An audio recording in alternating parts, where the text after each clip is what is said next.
Assalamualaikum warahmatullahi wabarakatuh. Perkenalkan, nama saya Ina Selni Ramawati dari kelas SI 4610 dengan NIM 120-222-3049. Di sini saya akan menjelaskan mengenai teknik state transition.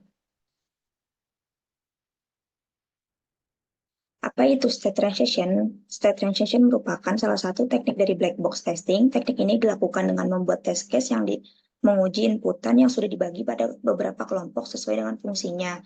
Pengujian pada teknik ini dilakukan dengan berurutan sesuai dengan transisi, keadaan, dan juga kejadian di antara inputan.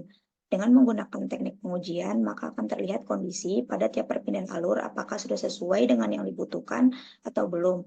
Tahapan yang pertama dilakukan pada pengujian ini adalah dengan membuat state transition sesuai dengan alur sistem. Tahapan selanjutnya adalah membuat skenario pengujian dan juga hasil dari pengujiannya.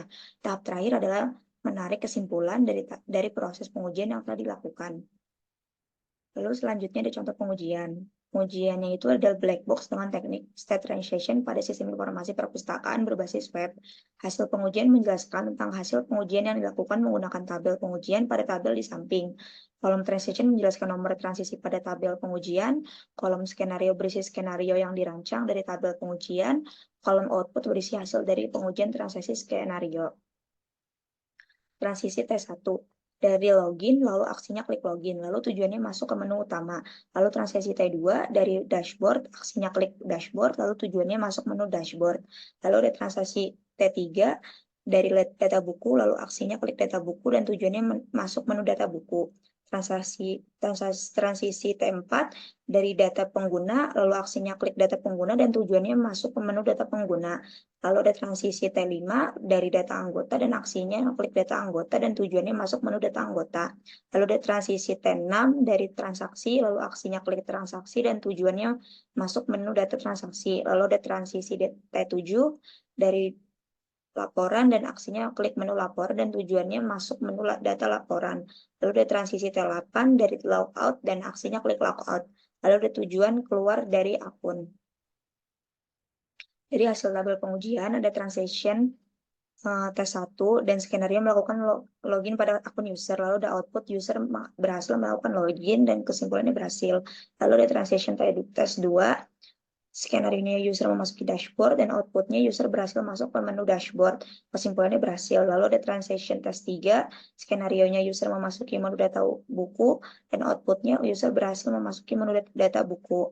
Kesimpulannya berhasil. Dan transaction T4, skenario-nya user memasuki data pengguna, outputnya user bisa memasuki data pengguna dan kesimpulannya berhasil. Lalu ada transaction T5, user memasuki data anggota dan outputnya user tidak bisa memasuki data anggota dan kesimpulannya tidak punya hak akses. Lalu ada transaction T6, skenario-nya user melakukan transaksi peminjaman buku.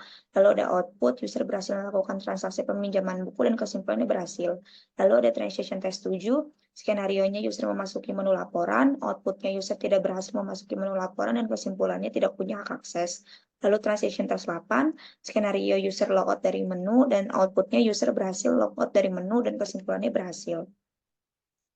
Dari kesimpulan pengujian aplikasi dengan black box testing, melihat program tersebut sama dengan tugasnya tanpa mengetahui kode program yang dipakai. Berdasarkan pengujian kualitas aplikasi perpustakaan, dapat ditarik kesimpulan bahwa pengujian dengan metode black box dapat membantu proses pembuatan tes case pengujian, uji kualitas, dan menemukan kesalahan yang tidak terdeteksi yang disebabkan oleh kesalahan pengetikan. Dalam pengujian aplikasi perpustakaan ditemukan kesalahan dalam mengedit data, di mana jika kita salah dalam menggunakan tipe data seperti form edit data buku, kode buku hanya dapat diisi dengan menggunakan angka. Jika kita menggunakan huruf atau simbol, maka akan terjadi ketidaksesuaian pada tipe data, dan hal tersebut membuat data yang sudah diisi akan gagal tersimpan.